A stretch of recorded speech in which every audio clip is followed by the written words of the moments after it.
यदि public notice नहीं दिया गया है फर्म के खत्म होने का, तो सर सारे पार्टनर्स, किसी भी पार्टनर ने पार्टनरशिप के लिए कोई भी काम कर दिया उससे अभी तक लायबल होते रहेंगे जब तक कि उनके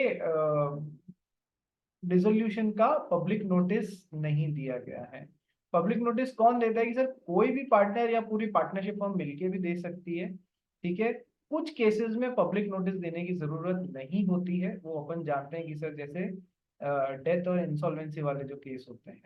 ठीक है, या फिर मतलब पर्सन ऐसे आदमी से, थर्ड पार्टी ऐसे आदमी से डील कर रहा है जो पार्टनर था लेकिन ये नहीं जानता कि ये पार्टनर था, तो फिर उस केस में इसके साथ में किए गए काम के लिए पार्टनरशिप फर्म और बाकी के पार्टनर्स लायबल नहीं होंगे। ये नटशेल में बात थी। ठीक है, अब अपन सेकंड और नेक्स्ट लाइबिलिटीज चालू करते हैं। Surrender personal profits earned after dissolution. Agarwal साहब कहाँ हैं? दर्शित। Yes, sir. Surrender personal profits earned after dissolution, Section 50, unless there is a contract to the contrary, any profits from transaction undertaken in firm name or by use of firm's property. Second, after the dissolution by death but before completion of winding up. Third, made by surviving partners or representatives of the deceased partner. Fourth, shall be surrendered to the firm. However, where any partner or his representative has bought the goodwill of the firm, he is entitled to use the firm's name. देखो ये बात तो अपन ने पहले भी पढ़ी है कि सर यदि फर्म चल रही है, अभी तक फर्म को डिसॉल्व करने की बातें नहीं हुई है, और फर्म के नाम से, नाम को यूज लेते हुए या फर्म के साथ में कोई भी ट्रांजैक्शन से या फिर फर्म की प्रॉपर्टी को यूज करते हुए, ऐसे तीन चार चीजें अपन ने पढ़ी थी कि सर कोई भी पार्टनर यदि फर्म का नाम यूज लेते हुए, फर्म की प्रॉपर्टी यूज लेते हुए, फर्म के ट्रांजैक्शन, फर्म के साथ में किए गए किसी ट्रांजैक्शन से कोई पर्सनल प्रॉफिट डिराइव करता है, तो सर वो सब उसको अकाउंट विद और यहाँ पर देने सरेंडर करने पड़ेंगे जब फर्म चल रही है।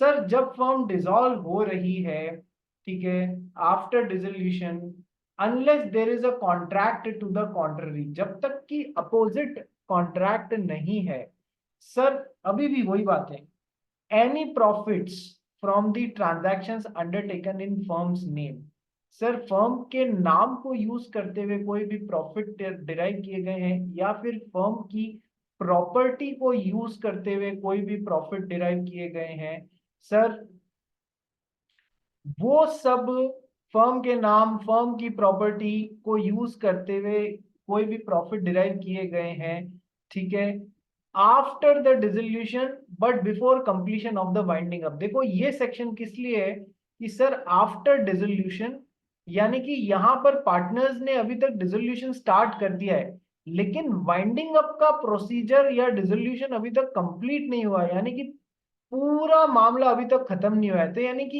इधर से इधर के बीच में, इधर से इधर के बीच में फर्म के नाम को यूज लेते हुए या फर्म के नाम को यूज लेते हुए या फर्म की प्रॉपर्टी को यूज लेते हुए, फर्म के नाम को यूज लेते हुए या फर्म की प्रॉपर्टी को यूज लेते हुए किसी भी पार्टनर ने कोई प्रॉफिट जनरेट किया है, तो सर उसका क्या होगा? Sir made by the surviving partner और representative of deceased partner shall be surrendered to the firm. ठीक है, वो सारे के सारे फर्म को आपको सबमिट करने पड़ेंगे जो आपने फर्म के नाम से या फर्म की प्रॉपर्टी को यूज लेते हुए कोई पर्सनल प्रॉफिट्स बना लिए हैं, वो सारे के सारे इस दौरान जो भी किए हैं वो सारे के सारे फर्म में आपको सबमिट करने पड़ेंगे। हाँ, एक एक्सेप्शन है कि सर फर्म डिसॉल्व हो रही है, अभी तक वाइंडिंग अप का प्रोसीजर पूरा नहीं हुआ है, इस दौरान सर फर्म में किसी ने उसकी गुडविल खरीद ली है, मान लो एक पार्टनर था उसने पूरी फर्म की गुडविल खरीद ली है, तो सर क्या वो फर्म का नाम या फर्म के नाम को यूज लेते हुए जो भी उसने प्रॉफिट कमाया है सर वो तो फिर रख सकता है, वो उसको सरेंडर करने की जरूरत नहीं है। However where any partner or his representative has bought the goodwill of the firm, he is entitled to use the firm's name. Firm की प्रॉपर्टी की बात नहीं कर रहे हैं, गुडविल क्या होता है? फर्म का नाम होता है ना, वही तो आप मतलब आपने एक तरीके से उसका गुडविल खरीदा है, ठीक है, तो आप फर्म का नाम यूज करने को एंटाइटल्ड हो, उस केस में आपको सरेंडर नहीं करना पड़ेगा। आइए एक सेकेंड इसको देखते हैं।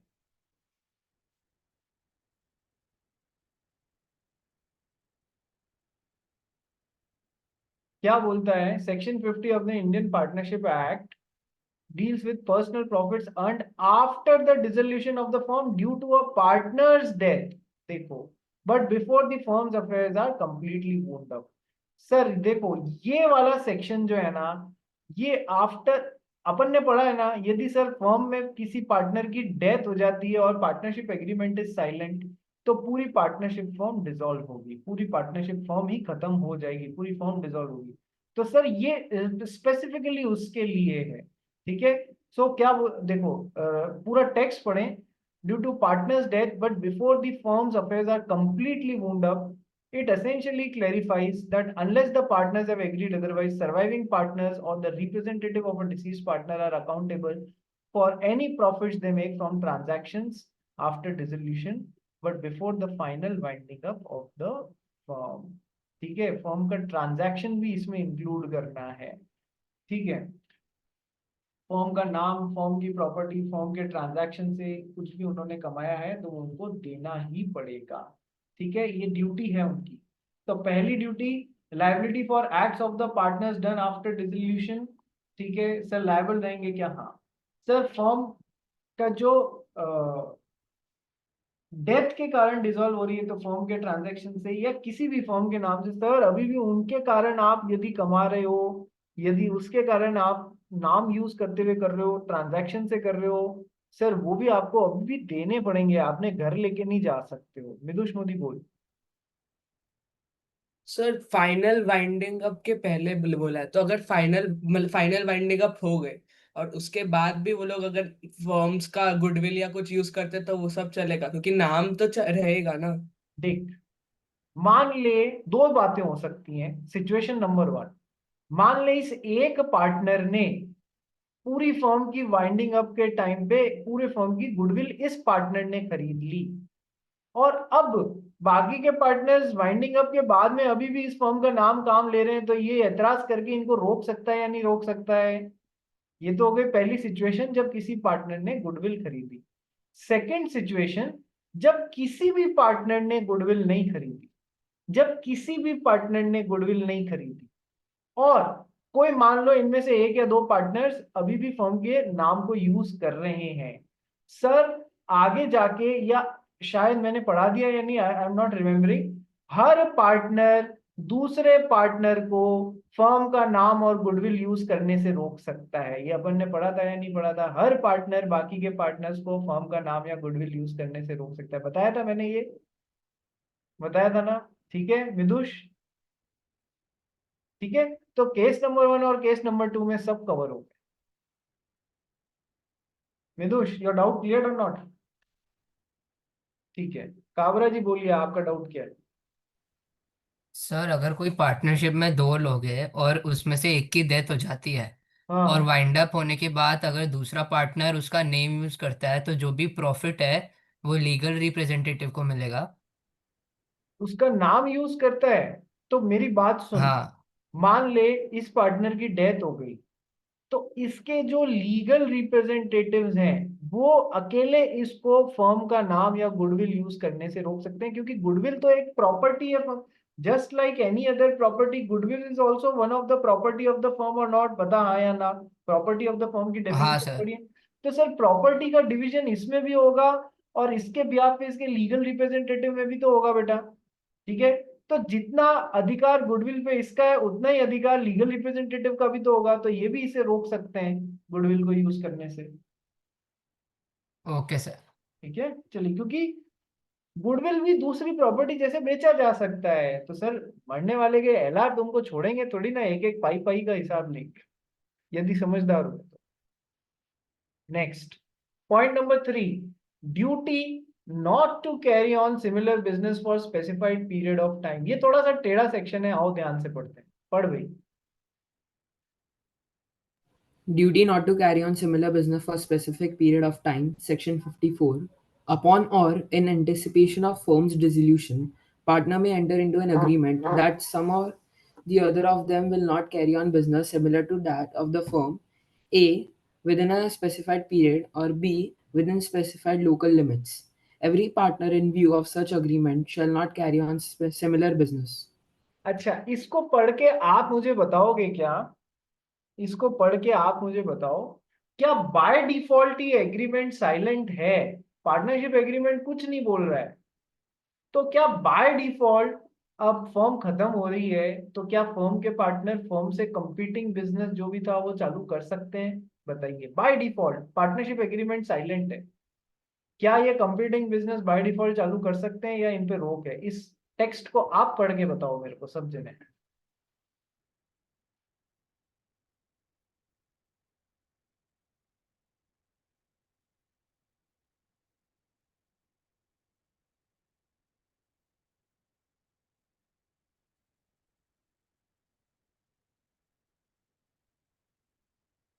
काव्या जी वीडियो तो ऑन करो।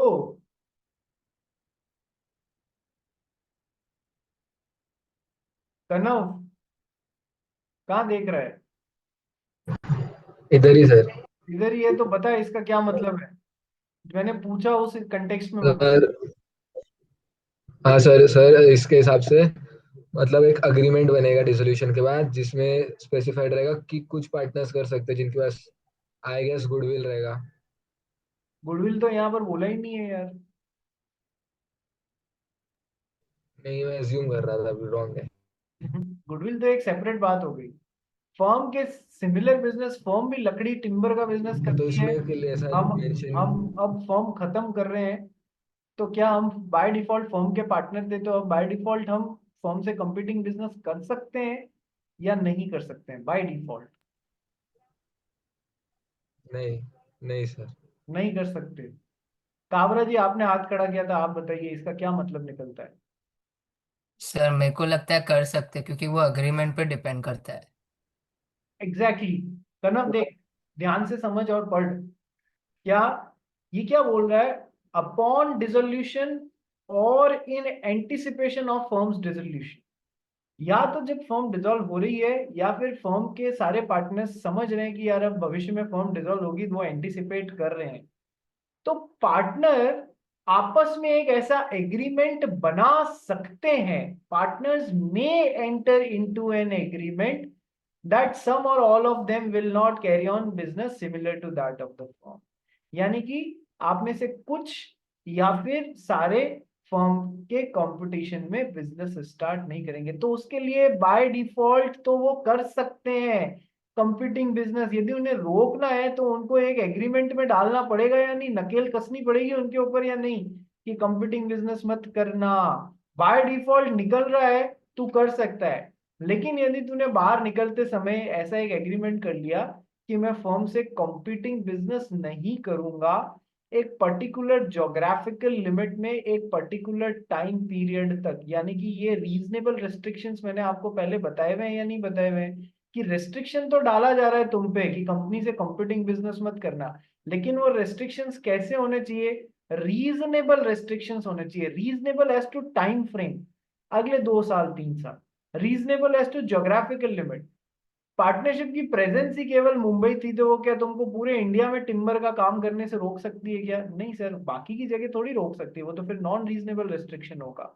ठीक है, तो upon dissolution or in anticipation of firm's dissolution, partner may enter into an agreement, agreement है तो ही रोक सकते हैं, that some or all of them will not carry on business similar to that of the firm। A within specified period, ये क्या हो गया? Time limit, reasonable time limit की बात की जा रही है यहाँ पर। और be with in specified local limits, यानी कि ज्योग्राफिकल लिमिट्स, यानी कि जहां पर काम कर रही है वो फर्म वहीं पर तो रोकेगी, बाहर तुमको कहीं जानता नहीं है कोई, उधर क्यों रेस्ट्रिक्शन लगा रहे हो भाई?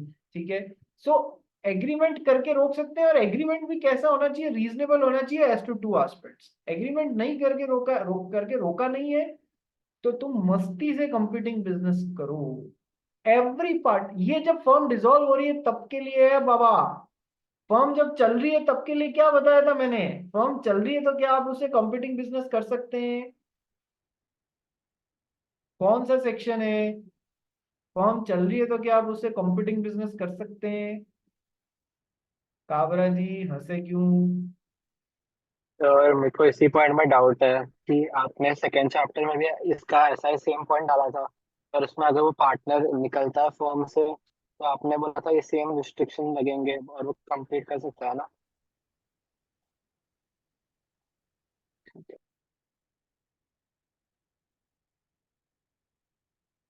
तो ये देख, सेक्शन 16 का part number 2, if a partner engages in a business that is same nature यानी competing business as and that competes with the firm business, they must account for and pay for all the profits earned from the competing business to the firm. जब आप firm के अंदर काम कर रहे हो, timber firm timber का काम करती है और आप इंडिविजुअल बेसिस पे भी टिम्बर का ही काम कर रहे हो, तो आपको बाय डिफॉल्ट जब फर्म चल रही है, ये सेक्शन 16 तब लगता है, ठीक है? तो जब फर्म चल रही है तब तो बेटा गद्दारी मत करना, कंपीटिंग बिजनेस नहीं कर सकते हो। किया तो वहां के सारे प्रॉफिट्स और अकाउंट विद और कहाँ सबमिट करने पड़ जाएंगे, यहाँ पर। हाँ, यदि तुमको एग्रीमेंट के थ्रू उन्होंने अलाउ किया है कि भैया कर लो यार, हमको कोई फर्क नहीं पड़ता, तुम भी मस्त हम भी मस्त, तब आप कर सकते हो, अदरवाइज नहीं कर सकते। लेकिन जब वाइंड अप हो रही है तो कहानी उल्टी हो गई। वाइंड अप हो रहा है तब आप बाय डिफॉल्ट कर सकते हो, फिर तो आपको रोकना है तो पार्टनरशिप एग्रीमेंट के थ्रू रोकेंगे, और वो जिसके थ्रू रोकेंगे वो भी रीजनेबल रेस्ट्रिक्शंस के थ्रू रोक पाओगे, अदरवाइज नॉन रीजनेबल रेस्ट्रिक्शंस के साथ रोका तो वो गलत एग्रीमेंट है। फिर तो आप कभी भी अगले दिन से ही करो, नॉन रीजनेबल रेस्ट्रिक्शंस लगा दिए, 20 साल तक नहीं करोगे, अरे क्यों? ठीक है, बात समझ में आई? अच्छा, एंसल तेरा डाउट वापस बता एक बार। मेरे को तो पूछना था कि आपने सेकेंड चैप्टर फर्स्ट चैप्टर में सेम ऐसा पॉइंट एक्सप्लेन किया था, और हाँ, उसमें था कि पार्टनर तो सेम ही होगा ना ये पॉइंट, बस उसमें पार्टनर एक पार्टनर बाहर निकला और इसमें पूरा फॉर्म डिसॉल्व हो रहा है, उतना ही डिफरेंस है। डिफरेंस का है सेक्शन 16 और सेक्शन 54 में, वहां जब हमने पढ़ा था ना तब तो फॉर्म चल रही थी। यहां पर हम क्या पढ़ रहे हैं, registration and dissolution of the firm वाला चैप्टर है ना, तो यहाँ पर फर्म खत्म हो रही है। जब फर्म चल रही है तब फर्म से कॉम्पिटिंग बिजनेस नहीं करना है बाय डिफॉल्ट, और जब आप फर्म से बाहर निकल रहे हो, फर्म डिसॉल्व हो रही है, तब क्या आप कॉम्पिटिंग बिजनेस बाय डिफॉल्ट कर सकते हो? हाँ, कर सकते हो। ये फर्क है दोनों सिचुएशन में, याद कर। हाँ सर समझा। जबरदस्ती मत समझना, डाउट है तो तीसरी बार भी तू नहीं पूछ सर, सकता है। नहीं सर, वो मेरे को कंडीशन सेम थे ना तो इससे मेरे को लगा वैसा। अब समझा सर कि 16 इज कंप्लीटिंग बिजनेस और इसमें नया ही खोल रहे हैं वो लोग, और नया फॉर्म खोल रहे हैं। इधर डिसोल्यूशन में कंपीटिंग बिजनेस कर सकते हो, हाँ बाहर निकल रहे हो बाय डिफॉल्ट कर सकते हो, हाँ एग्रीमेंट से रोक सकते हैं लेकिन रीजनेबल रेस्ट्रिक्शन के साथ। अच्छा, वहां मैंने 16 में कॉम्पिट सॉरी वहां पर मैंने एक कॉम्पिटिंग बिजनेस के साथ में नॉन कॉम्पिटिंग बिजनेस के लिए भी बताया था। नॉन कॉम्पिटिंग बिजनेस पार्टनर जब फर्म चल रही है तब कर सकता है क्या? जब फर्म चल रही है, ये फर्म करती है टिम्बर बिजनेस, ये पार्टनर यहाँ है, ये सेम पार्टनर बाहर निकल के आयरन रॉड बिजनेस कर रहा है, क्या कर सकता है क्या? बाय डिफॉल्ट कर सकता है क्या? हाँ सर, नॉन कॉम्पिटिंग बिजनेस है तो बाय डिफॉल्ट कोई रोक नहीं है। लेकिन यदि पार्टनरशिप फर्म चाहती है कि आप हमारे बिजनेस के अलावा कोई भी और बिजनेस इसलिए नहीं करें, नहीं तो फिर आप हमारे बिजनेस पे ध्यान नहीं दे पाएंगे पार्टनरशिप के बिजनेस में, तो फिर क्या वो कोई भी और बिजनेस कर सकता है? नहीं सर, फिर कोई कोई भी और बिजनेस नहीं कर सकता। उसके लिए पार्टनरशिप एग्रीमेंट के थ्रू एक रेस्ट्रिक्शन लगाना पड़ेगा, कंपीटिंग नॉन कंपीटिंग नहीं, हम तो चाहते हैं आप कोई भी बिजनेस नहीं। बात समझ आ गई? Yes sir. काबरा जी बताइए क्या डाउट है? सर मेरे को ये डाउट है कि अगर कोई पार्टनर सेम बिजनेस में अगर दो पार्टनरशिप में रहता है तो उसको क्या फेस करना होगा? ऐसा सवाल तो आज दिन तक किसी ने नहीं पूछा कि सर ये पार्टनरशिप नंबर 1 है, यहाँ पर पार्टनर है ABCD, यहाँ पर पार्टनरशिप नंबर 2 है DEFG, दोनों ही टिम्बर बिजनेस में है, ठीक है? यहाँ पर भी टिम्बर बिजनेस में, यहाँ पर भी टिम्बर बिजनेस में, यहाँ पर ये इधर भी पार्टनर है इधर भी पार्टनर है। थोड़ी सी एक बात समझना है, ये क्लैश ऑफ इंटरेस्ट हो रहा है या नहीं हो रहा है? यहाँ पर क्लैश ऑफ इंटरेस्ट यानी कि जब भी पार्टनर को धंधा लाके देने की बात हो रही होगी, तब वो इधर देगा या इधर देगा, इधर देगा तो इधर से गद्दारी, इधर देगा तो इधर से गद्दारी, तो क्लैश ऑफ इंटरेस्ट हो रहा है या नहीं हो रहा है? यस सर, हो रहा है। तो सर बाकी के पार्टनर्स ऐसा देखते हुए, देखो बहुत टिपिकल क्वेश्चन पूछा है तूने, ठीक है, ऐसा कहीं कुछ लिखा हुआ नहीं है, बट ये एक बहुत जनरल बात है कि तुम फिड्यूशियरी रिलेशनशिप में तो फिर दोनों ही जगह अपना ट्रस्ट तोड़ रहे हो, इधर भी ट्रस्ट तोड़ रहे हो, इधर भी ट्रस्ट तोड़ रहे हो, तो फिर फिड्यूशियरी रिलेशनशिप रहा ही नहीं। इसलिए ऐसी किसी सिचुएशन में फंसना ही नहीं चाहिए, एक में ही रहो, दूसरी सेम अलग काम करने वाली फर्म में रहो, कोई दिक्कत नहीं है।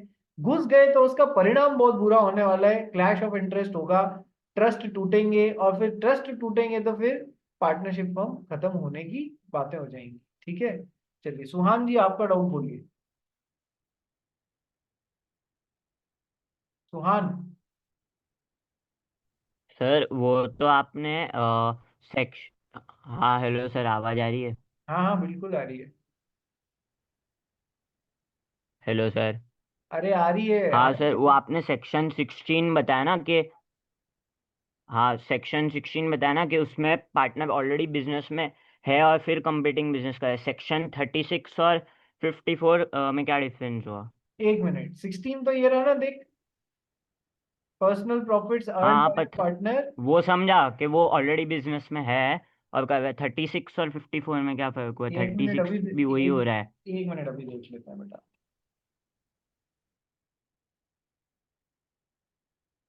Section 36 of the Indian Partnership Act outlines the rights of an outgoing partner to continue a business that competes with the firm after leaving. Specifically, an outgoing partner can continue a competing business and advertise it, but they cannot use the firm's name, represent themselves as part of the firm. Section 36 क्या बोल रहा है?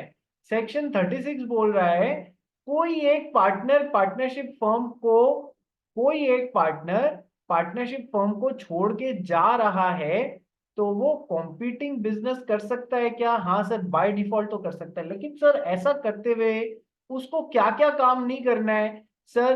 वो firm का नाम use नहीं कर सकता, खुद को फर्म का पार्ट जैसे रिप्रेजेंट नहीं कर सकता, फर्म के कस्टमर्स को नहीं तोड़ सकता। ठीक है, ये बातें बेसिक वो भी बताई थी ना, ये 36 से आ रही है। ठीक है, तो बाय डिफॉल्ट कंपीटिंग बिजनेस कर सकता है, हाँ सर कर सकता है। और 54 जो है, ये देख 54, these agreements restrict partners from carrying on a similar business within a specified period or local limits, ठीक है, and are valid if restrictions are reasonable। देख ले, यहां पर आपको एग्रीमेंट से उसको रेस्ट्रिक्ट करना पड़ेगा। Deals with agreement in restraint of trade that partners can make upon और इन एंटिसिपेशन और dissolution of the firm.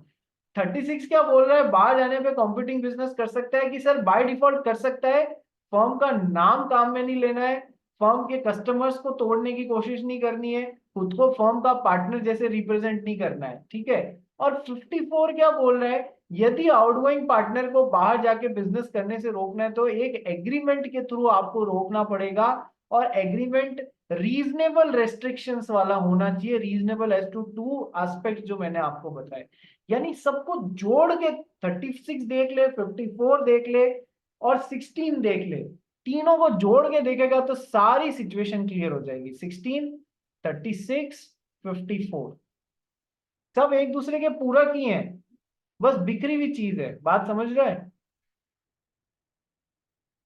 Suhan?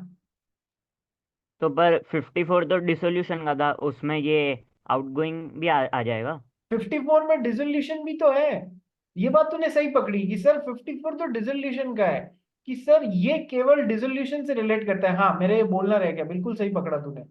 Sir agreement partners can make upon dissolution और in anticipation of dissolution of the firm. और जो तुम्हारा 36 है, वो तो जब फर्म चल रही है तब का है। दोनों में ये डिफरेंस भी है, बिल्कुल है, सही बात बोली तूने कि सर आपका जो 36 वाला है, कि सर वो तो जब फर्म कंटिन्यू कर रही है तब में लागू होगा, और जो आपका 54 वाला है जब फर्म डिसॉल्व कर रही है तब में लागू होगा। ये भी डिफरेंस है, बिल्कुल सही बोल रहा है तू। अभी भी कोई डाउट हो तो पूछ मेरे से कि सर नहीं डिफरेंस नहीं क्या सर, है, समझ ये गया। डाउट है। सुहान, समझ गया सर। अरे वापस समझाऊं क्या? समझ गया सर। ठीक है, तो भैया, समझ गया समझ। अच्छा ठीक है, 36 जब फर्म कंटिन्यू कर रही है तब, और 16 भी जब फर्म कंटिन्यू कर रही है तब, और 54 तो जब फर्म का डिसोल्यूशन हो रहा है तब। ठीक है, चलिए आगे बढ़ते हैं भैया। बहुत अच्छे अच्छे डिस्कशन हो रहे हैं, एकदम इन डेप्थ हो रहे हैं। किसी भी तरीके से तुमको घुमा के फंसाने की कोशिश करें। एक काम करना आप लोग, चलो एक छोटा सा एक पार्ट मैं भी आपको देता हूँ। सेक्शन 16 को, सेक्शन एक डबल पेज बीच का अपना वो रजिस्टर का पेज होता है ना, सेक्शन 16 को और सेक्शन 36 को दो कॉलम में ब्रेक करके लिखना, और सेक्शन 54 को पॉइंटर्स में, इनको भी पॉइंटर्स में, इनको भी पॉइंटर्स में डिफरेंशिएट करने की कोशिश करना कि सर इसमें क्या, इसमें क्या, इसमें क्या। ठीक है, तो आपको सारी क्लैरिटी मिलेगी। ये सब जनों का मेरे को कल मिलना चाहिए, 16 का, 36 का और सेक्शन 54 का of the Indian partnership act 1932। तो तुमको क्लैरिटी मिलेगी कॉम्पिटिंग बिजनेस के बारे में। जो कॉम्पिटिंग बिजनेस है उसी वाला पार्ट उठाना है। सेक्शन 16 में दो पैराग्राफ है, फर्स्ट नहीं और सेकेंड पैराग्राफ का मटेरियल उठाना है यहाँ पर, सेक्शन 36 और सेक्शन 54। ये डिसोल्यूशन में लगेगा, ये फर्म जब चलती है तब दोनों में लगेगा। क्या दोनों में अंजाम सेम है, दोनों में अलग है? कंपेयर करके 1 पेजर शीट मेरे को भेजना, कल सब जने भेजेंगे। चलिए आगे बढ़ते हैं अपन। कहाँ पर थे यार अपन? ठीक है, duty not to carry on similar business for specified period of time. ठीक है, यदि आप पे रेस्ट्रिक्शंस लगाए जाते हैं तो। नेक्स्ट, अदरवाइज आप चालू कर सकते हो, कोई दिक्कत नहीं है। नेक्स्ट पढ़ते हैं, fourth, liability of a partner upon dissolution of a firm. पढ़ भाई। Section 46. Right of partners to have business wound up after dissolution. On the dissolution of the firm, every partner or his representative is entitled, as against all the other partners or their representatives, to have the property of the firm applied in the payments of the debts and liabilities of the firm, and to have the surplus distributed amongst the partners slash representatives according to their rights. देखो, अब मैंने आपको पढ़ाया था कि sir जब firm dissolve हो रही है, जब फर्म डिसॉल्व हो रही है तो फर्म की प्रॉपर्टी या एसेट्स, प्रॉपर्टी बोल लो, सबसे पहले क्या चुकाने में काम आएंगी? कि सर फर्म की लाइबिलिटीज चुकाने में काम आएंगी, और यदि सरप्लस कुछ बच रहा है तो वो पार्टनर्स में डिस्ट्रीब्यूट करने के लिए फिर जाया जाएगा। यानी कि पहला अधिकार फर्म की प्रॉपर्टी, फर्म की लाइबिलिटीज चुकाने में काम ली जाएगी, पहले ही पार्टनर नहीं मांग सकता। और वाइस वर्सा भी मैंने बताया था, पार्टनर्स की पर्सनल प्रॉपर्टी पहले पार्टनर्स की पर्सनल लाइबिलिटी चुकाने में काम आएगी, सरप्लस कुछ बचा है तो फर्म की लाइबिलिटीज को चुकाने के लिए मांगा जा सकता है। तो ये कौन से सेक्शन है? सेक्शन 46 एंड सेक्शन 49 सेम है। 46, प्रॉपर्टी ऑफ द फर्म कहाँ अप्लाई करनी है? कि सर जब फर्म वाइंड अप हो रही है तो प्रॉपर्टी ऑफ द फर्म को सबसे पहले अप्लाई करना है in payment of the debts and liabilities of the firm, in payment of the debts and liabilities of the firm. ठीक है, और यदि कुछ सरप्लस बच रहा है तो डिस्ट्रीब्यूटेड अमॉन्ग द पार्टनर्स, और या फिर कोई मर गया है तो उसके representatives according to their rights, जो भी उनके राइट्स हैं उस हिसाब से। ठीक है, नेक्स्ट, ये 46 49 पढ़ना, मतलब ये वही डिफाइन कर रहे हैं, ये पढ़ना है एक बार। Application of property towards firms and personal debts, section 46 and 49. First, in the case of joint debts due from the firm and also separate debts due from the partners, A. Firm's property shall be applied first to pay firm's debt, and B. If there is any surplus, then the shares of each partners will be applied in the payment of his separate debts or paid to him directly. ये जो अपन B.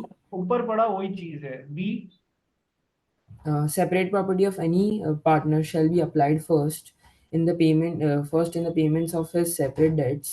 Second, if surplus, if any, in the payments of the debts of the firm. Partner की property पहले उसके खुद के personal dates चुकाने में काम आएगा, और सरप्लस बचेगा तो फिर वो फर्म के डेट्स के लिए मांगा जा सकता है। ऐसे ही चिल्लाते हुए नहीं आ सकते कि तुम तो पार्टनर हो, तुम्हारी अनलिमिटेड लाइबिलिटी है, तुम तो पार्टनर, तुम्हारी अनलिमिटेड लाइबिलिटी है, इसलिए ऐसे ही नहीं, वो बोल सकता है पहले मेरे डेट्स चुकाने में मेरी प्रॉपर्टी काम आएगी, फिर आप मुझसे बची हुई मांग सकते हो, इस तरीके से मेरी अनलिमिटेड लाइबिलिटी। ठीक है जी, तो ये ध्यान रखना, इस तरीके से ये ऐसे लाइबिलिटी मुकर्रर होगी। प्रैक्टिकल क्वेश्चन करते हैं भैया।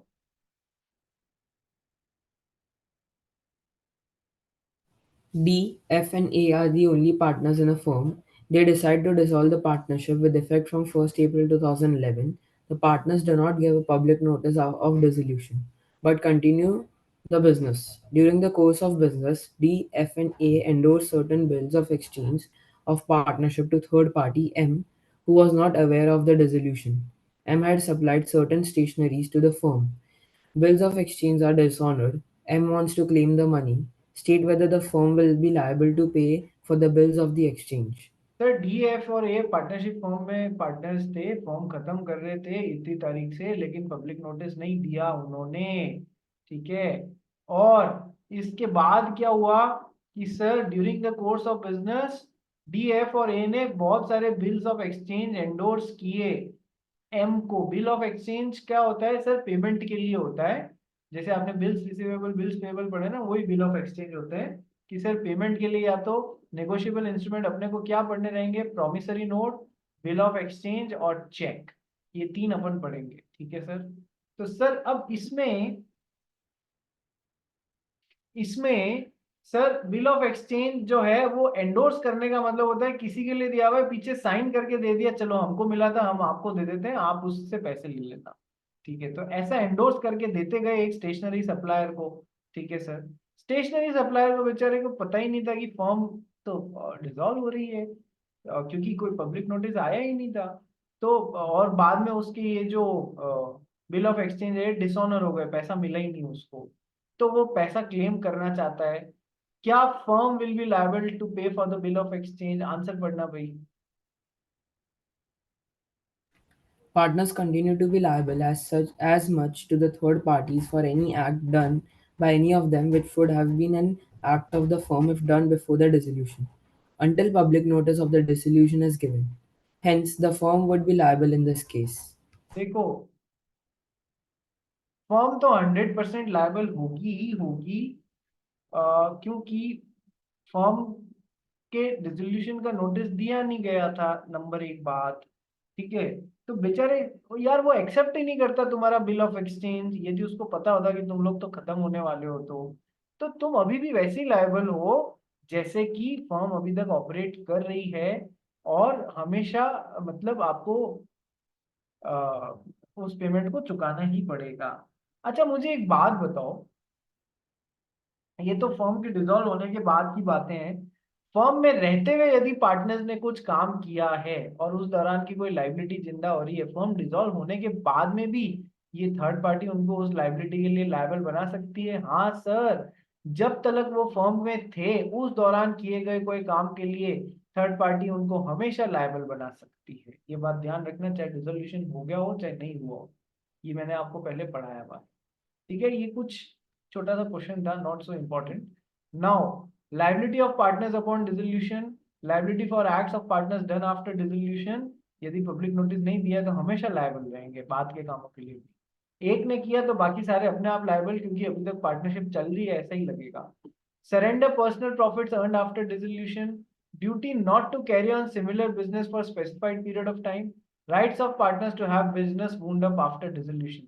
सारे पार्टनर्स का राइट है कि वो सारे जरूरी काम कर सकते हैं जो कि फर्म को खत्म करने के लिए नेसेसरी है। It is the right of partners to have the business wound up after dissolution, और फर्म की प्रॉपर्टी पहले फर्म के डेट्स को चुकाने में और लाइबिलिटीज को चुकाने में काम आएगी, फिर पार्टनर्स को मिलेगी, और वाइस वर्सा भी एप्लीकेबल होगा। ठीक है, नेक्स्ट टॉपिक है आपके settlement of accounts between the partners upon dissolution. ये एक ऐसा टॉपिक है विच इज मोर को related to accountancy part rather than law part. तो इस पे प्रियमिस का एक मैं आपको settlement of accounts between partners upon dissolution जो है, इस पे प्रियमिस का एक मैंने वीडियो लेक्चर रिकॉर्ड किया है, वो मैं आपको आज ग्रुप में भेज दूंगा। ठीक है, उससे कवर करना, और कोई डाउट हो तो प्रियमिस से पूछना। ठीक है, this is more related to accountancy part. ठीक है, तो ये मैं आपको वहां पर कवर करने के लिए, मतलब इसके लिए दे दूंगा। चलिए नेक्स्ट, नेक्स्ट आता है अपना पब्लिक नोटिस पे टॉपिक। बहुत इंपॉर्टेंट टॉपिक है, कभी कभार इंडिविजुअली पूछ लेते हैं कि सर पब्लिक नोटिस कब कब देना होता है, पब्लिक नोटिस कब नहीं देना होता है, पब्लिक नोटिस नहीं दिया तो उसके क्या क्या रिपरकशंस होते हैं। ठीक है, चलिए मिथुन बोल भाई क्या हुआ। तो वो जो आप अपन ने वो केस स्टडी किया, एग्जांपल किया, उसमें क्वेश्चन लिख बोला था partner do not give a public notice of the dissolution, मतलब हाँ उन्होंने डिसोल्यूशन किया है, पब्लिक नोटिस नहीं दिया, तो उससे फर्क नहीं पड़ रहा, बट कंटिन्यू द बिजनेस, मतलब डिसोल्यूशन करने के बाद तुम बिजनेस थोड़ी कंटिन्यू कर सकते हो एक अगर उनका मिनट, मोटिव भी है।